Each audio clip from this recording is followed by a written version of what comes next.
In this video, I will show you how exactly you can add a video to Wix website. So let's just begin. First of all, what we need to do is simply add a section where we are going to be adding our video. So then you can choose to click on this add elements option, and here you can see we have image and where's the options. So choose your video option and incorporate a video over here.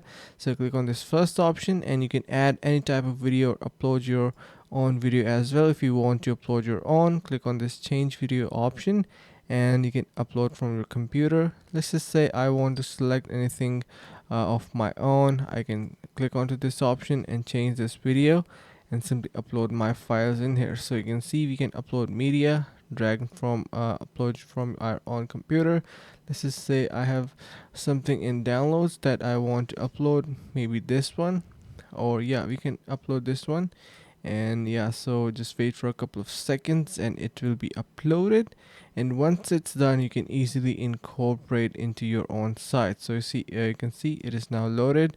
You can add it to my page. Just hold on and you can see how nice this looks. So this is how you can add video to your own website.